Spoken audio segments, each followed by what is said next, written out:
नमो नमः छात्राः। अद्य वयम् अव्ययमाला एतं पाठं पठितुं प्रारम्भं कुर्मः। द्वितीयः पाठः अव्ययमाला। एतं पाठं कण्ठस्थीकरणार्थमस्ति। अव्ययमाला नाम किं कथयामि, किन्तु प्रथमम् अहम् अत्र प्रस्तावना अस्ति। प्रस्तावनाविषये अहं पठामि, पश्यतु। भाषासु मुख्या मधुरा दिव्या गीर्वाणभारती, तस्यां हि काव्यं मधुरं तस्मादपि सुभाषितम्। सुभाषितं नाम शोभनं भाषितं। संस्कृतसाहित्ये विपुलानि सुभाषितानि सन्ति। अल्पाक्षरत्वं सुभाषितानां वैशिष्ट्यं।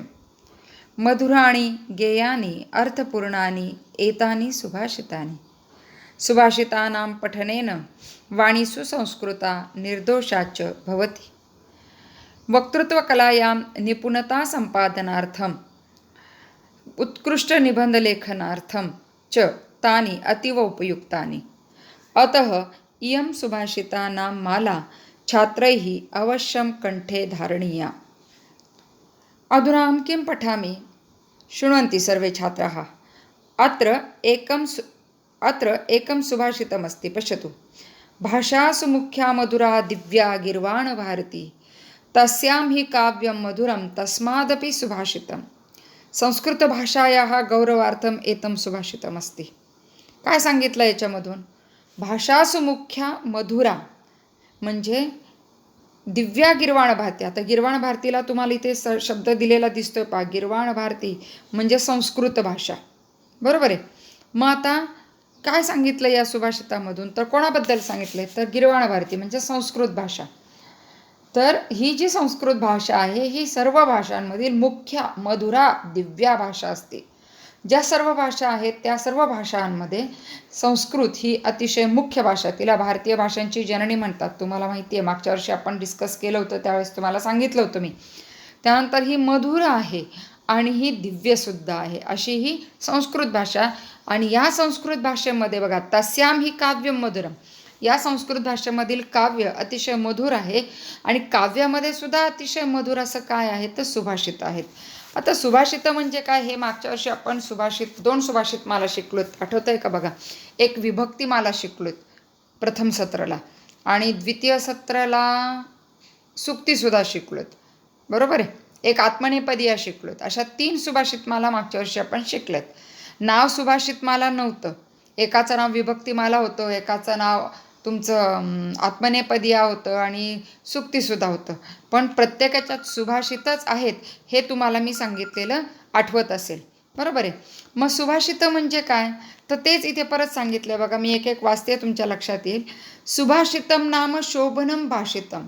तर सुभाषित म्हणजे काय, तर शोभन म्हणजे चांगलं बोलणं, सुविचार. संस्कृत साहित्य विपुलानी सुभाषितानी संती. संस्कृतमध्ये विपुल खूप सारे सुभाषित संस्कृत भाषेमध्ये. संस्कृत भाषेचं वैशिष्ट्य, सुभाषित ही संस्कृत भाषेचं वैशिष्ट्य. अल्पाक्षरत्वं सुभाषितानां वैशिष्ट्यम. आणि त्याच्यातही ही सुभाषित कशी असतात, अल्पाक्षर. अल्पाक्षर म्हणजे कमी शब्दांमध्ये व्यक्त होणारे असतात, कमी अक्षर याच्यामध्ये असतात. तुम्हाला मागच्या वर्षी मी सांगितलं होतं बघा, आपण एक सुभाषित समजा घेतलं होतं त्याच्यातलं, की अतिपरिचयात अवज्ञा किंवा विनाशकाले विपरीत बुद्धी. त्याच्यावर आपण किती वेळ बोलत होतो, तुम्हाला आठवत असेल. तर कमी शब्दांमध्ये खूप आशय व्यक्त करणं हे त्यांचं वैशिष्ट्य. मधुराणी गेयानी अर्थपूर्णानी एतानी सुभाषितानी. ही जी सुभाषित आहेत ही कशी आहेत, मधुर. त्यानंतर गेयानी, गेय म्हणजे गाता ज्याला चाल लावता येते, गाता येतात अशी. अर्थपूर्ण आहेत. ही सगळी सुभाषितं म्हणजे मधुर आहेत, त्याला चाल लावता येते, गाता येतात, आणि अर्थपूर्णता हे त्याचं वैशिष्ट्य असतं. सुभाषितानां पठनेन वाणी सुसंस्कृता निर्दोषाच भवती. खरं तर हे संस्कृतचंच वैशिष्ट्य, की याच्यामुळं वाणी ही तुमची सुसंस्कृत होते, निर्दोष होते, म्हणजे उच्चार दोष त्याच्यामध्ये राहत नाहीत, आणि त्याच्यातनं सुविचार व्यक्त होतात. त्यामुळं हाऊ टू बिहेव, काय वागावं, कसं वागावं, चांगलं काय, योग्य काय, हे आपल्याला शिकवतं. म्हणून आपण सुसंस्कृत होतो. वक्तृत्वकलायां निपुणता संपादनार्थम उत्कृष्ट निबंधलेखनार्थम च तानी अतीव उपयुक्तानी. अजून त्याचं वैशिष्ट्य उपयोगिता सांगितली आहे बघा. वक्तृत्व कलेमध्ये निपुणता संपादन करण्यासाठी म्हणजे नैपुण्य प्राप्त करण्यासाठी आणि निबंध लेखनासाठी सुद्धा अतिशय उपयुक्त असतात. अतः इयं सुभाषितानां माला छात्रैः अवश्यम कंठे धारणीया. आणि म्हणून ही जी सुभाषितं आहेत ही मुलांनी कंठे धारणीया म्हणजे ती कंठस्थ करावीत, म्हणजेच ती पाठ करावीत. त्याचा उपयोग तुम्हाला कधी ना कधी, कुठे ना कुठे, कसा ना कसा तरी निश्चितपणे होणार आहे. म्हणून सुभाषित माहिती असावेत, पाठ करावेत. आणि म्हणून संस्कृतच्या पुस्तकात सुभाषित माला असतात. फक्त नाव त्यांचं सुभाषित माला असं न देता वेगवेगळ्या याच्यात देतात. आता यावेळेससुद्धा तुम्हाला सुभाषित मालाच शिकायचे, पण त्याचं नाव काय दिसतंय तुम्हाला इथे? अव्ययमाला. बरोबर आहे. मग आता अव्ययमाला का म्हटलेलं आहे तिला? तर आपण आधी सुभाषित माला मी म्हणते, बघूयात तुमच्या काय लक्षात येते का बघा. अहम गायामी. युष्माकं समीपे पुस्तकानि सन्ति, पुस्तकानि उद्घाटयन्तु. तत्र पृष्ठक्रमांक 11 अस्ति. 11 पृष्ठे सुभाषितमाला नाम अव्ययमाला अस्ति. अहं पठामि, शृण्वन्तु. श्रोतुं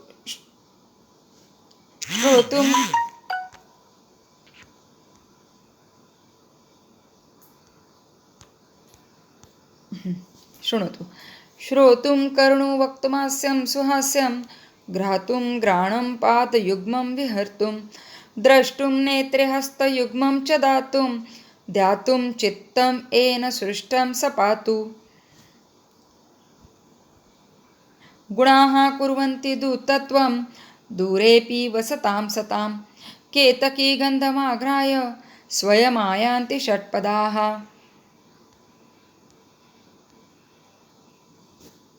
भुक्त्वा तृणानि शुष्कानि, पीत्वा तोयं जलाशयात्, दुग्धं यच्छन्ति लोकेभ्यो धेनवो लोकमातरः. अकृत्वा परसन्तापम्, अगत्वा खलमन्दिरम्, अनुत्सृज्य सतां वर्त्म यत्स्वल्पमपि तद्बहु. यस्य षष्ठी चतुर्थी च विहस्य च विहाय च, अहं कथं द्वितीया स्यात्, द्वितीया स्यामहं कथम्. प्रारभ्यते न खलु विघ्नभयेन नीचैः, प्रारभ्य विघ्नः विहता विरमन्ति मद्याः.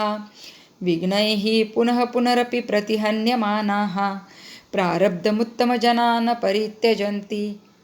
स्थानभ्रष्टान् शोभन्ते दन्ताकेशानखानराः, इति विज्ञाय मतिमान् स्वस्थानं न परित्यजेत्. दैवमेवेति संचिन्त्य न सोद्योगं नरस्त्यजेत्, अनुद्यमेन कस्तैलं तिलेभ्यः प्राप्तुमर्हति. बघा त्याच्यामध्ये काही 2 ओळींचे सुभाषित आहेत, काही 4 ओळींचे सुभाषित आहेत. हे कसे म्हणायचे आहेत? मागच्या वर्षी तुमचं लक्षात आलं असेल, आपण सलग 2 ओळींचे म्हणून घेतले होते आणि नंतर 4 ओळींचे म्हटले होते. यावेळेस पण आपण असंच करणार आहोत. जेव्हा सगळी सुभाषित माला म्हणजेच अव्ययमाला आपली शिकून पूर्ण होईल त्यावेळेस मी तुम्हाला सांगेन कसं म्हणायचं आहे ते. तर सुरुवात करूयात आपण.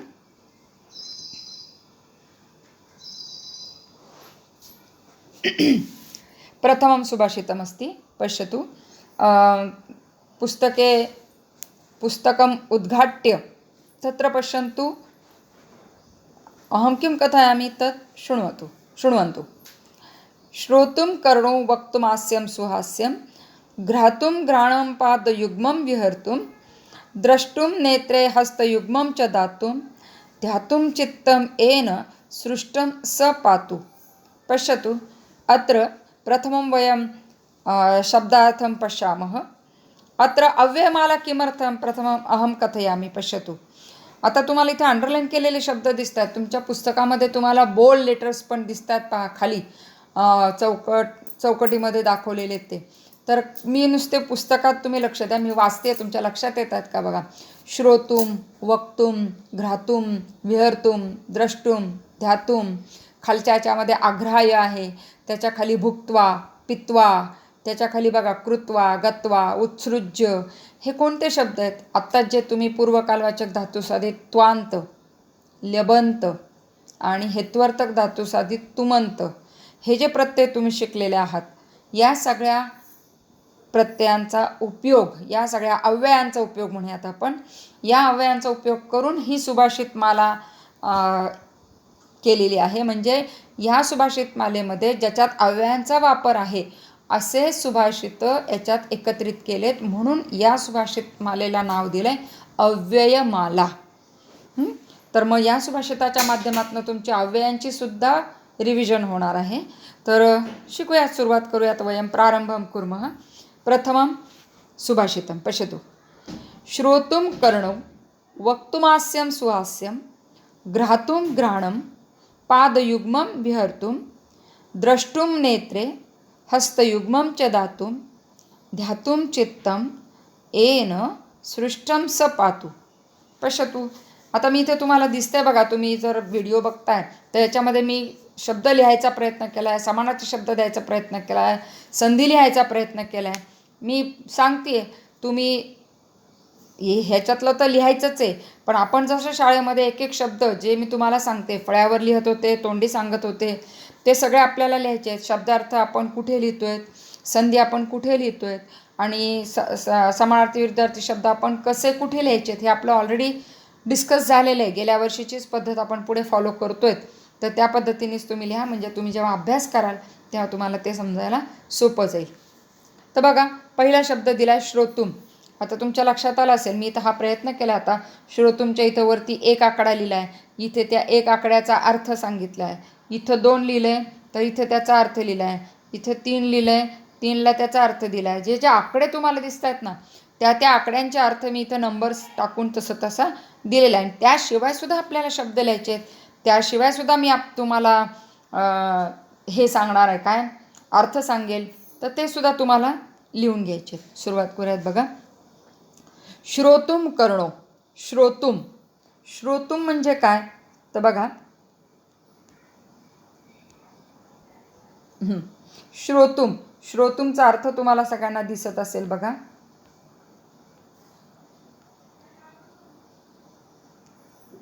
दिसतोय ना. श्रोतुम म्हणजे काय, ऐकण्यासाठी. श्रोतुम कोणतं येईल, हे हेत्वर्थ तुमंत, तुम.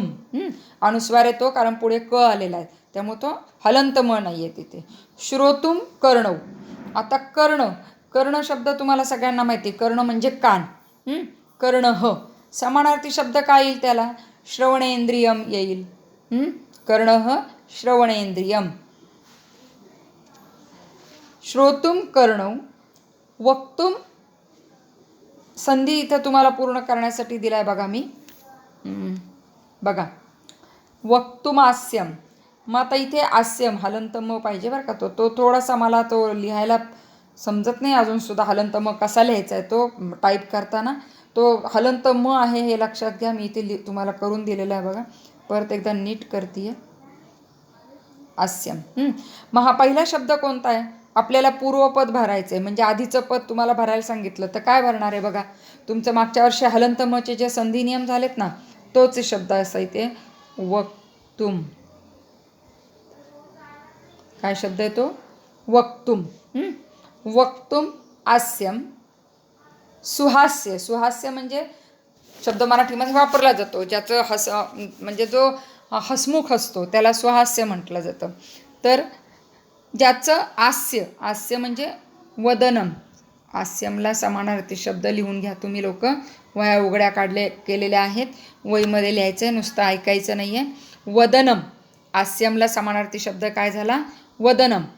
ज्याचं मुख सुहास्य आहे, येते लक्षात. अर्थ सांगते, अर्थात तुम्हाला मी नंतर. आधी अर्थ लिहिताय तुम्ही. वक्तुम बोलण्यासाठी. इथं 2 या शब्दाचा अर्थ तुम्हाला लिहिलेला दिसतोय बघा. वक्तुम म्हणजे बोलण्यासाठी, हास्य म्हणजे तोंड. त्यानंतर आता पुढे घ्रातुम. घ्रातुम 3 नंबर दिला आहे, 3 नंबरचा अर्थ तुम्हाला दिसतो इथे. घ्रातुम म्हणजे काय, वास घेण्यासाठी. तुमंतचा अर्थ साठी असतो, वास घेण्यासाठी. त्यानंतर घ्राणम. घ्राणम म्हणजे नासिका. घ्राणम म्हणजे नासिका. त्यानंतर पादयुग्मम. आता युग्म या शब्दाचा अर्थ इथं तुम्हाला दिसतोय पहा. युग्म म्हणजे जोडी. युग्म म्हणजे काय, जोडी. मग पादयुग्म, पाद म्हणजे जोडी. मागच्या वर्षी शब्द गेलाय तुम्हाला. पाद म्हणजे पाय, पायांची जोडी. पायांची जोडी कशासाठी आहे? पहा इथं नंबर 4 दिला, इथे त्याचा अर्थ दिलेला दिसतोय. विहरतुम. विहरतुम म्हणजे विहार करण्यासाठी, फिरण्यासाठी. विहरतुम म्हणजे फिरण्यासाठी, विहार करण्यासाठी. पायांची जोडी, पादयुग्मम म्हणजे पायांची जोडी. विहरतुम म्हणजे विहार करण्यासाठी. आता पुढे द्रष्टुम. द्रष्टुम शब्दाचा अर्थ लिहिला नाही, नुसतंच अंडरलाईन केले. तुमच्या लक्षात आणून द्यावं म्हणून केले. पहा मग द्रष्टुमचा अर्थ काय असेल?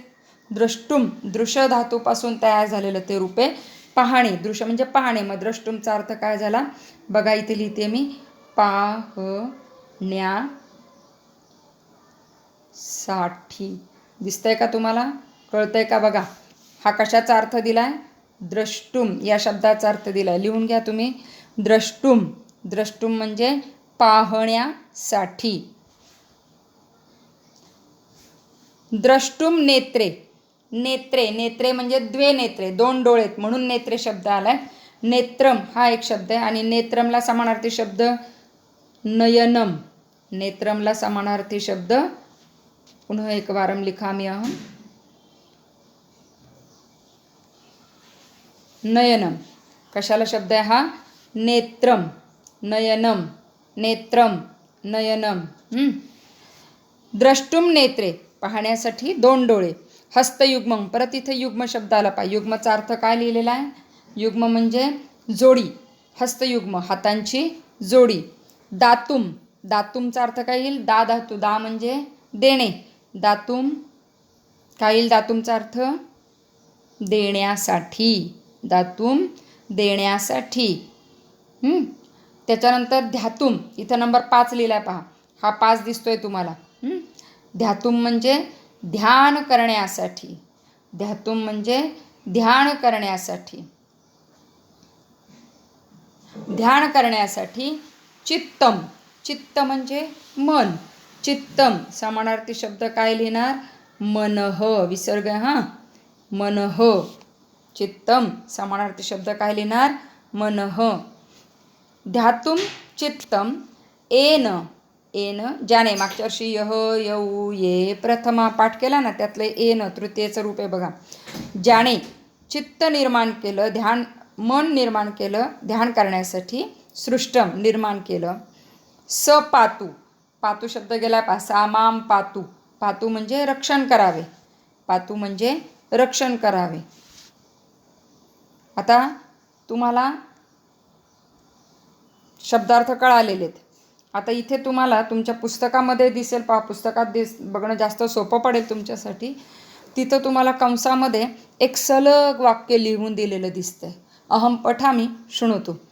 येन श्रोतुम कर्णौ वक्तुम सुहास्यम हास्यम घ्रातुम घ्राणम विहरतुम पादयुग्मम द्रष्टुम नेत्रे दातुम हस्तयुग्मम ध्यातुम च चित्तम सृष्टम सह ईश्वरः पातु.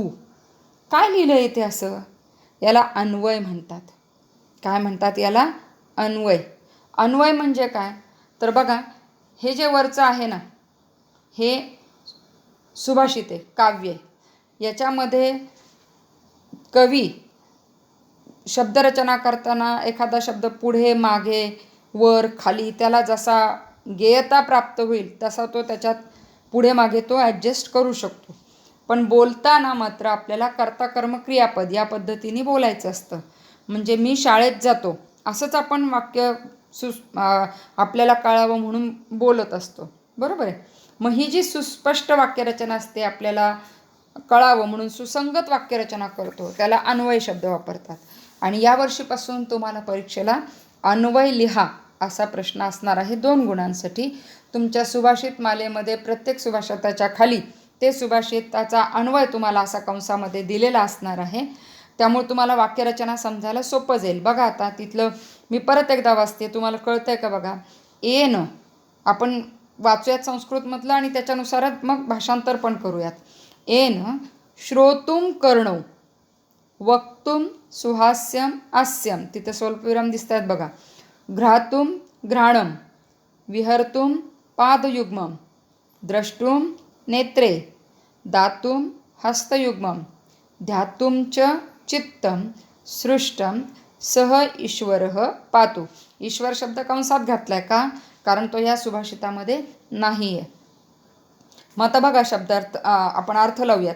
येन म्हणजे ज्याने, श्रोतुमचा अर्थ ऐकण्यासाठी, कर्णौ कति कर्णौ द्वौ कर्णौ, ज्याने ऐकण्यासाठी दोन कान, वक्तुम म्हणजे बोलण्यासाठी हास्ययुक्त असं मुख तोंड दिलं, घ्रातुम घ्राणम वास घेण्यासाठी नासिका म्हणजे तुमचं नाक दिलं, विहर्तुम पादयुग्मम विहार करण्यासाठी पायांची जोडी दिली, द्रष्टुम नेत्रे पाहण्यासाठी दोन डोळे दिले, दातुम हस्तयुग्मम देण्यासाठी दोन हात दिले, ध्यातुम च चित्तम आणि च आता इथं घ्यायचा पहा, आणि ध्यातुम चित्तम तुम्ही तो च इथे सुद्धा घेतला तरी चालेल, च ध्यातुम चित्तम आणि ध्यान करण्यासाठी चित्त मन निर्माण केलं, तो ईश्वर माझं रक्षण करो.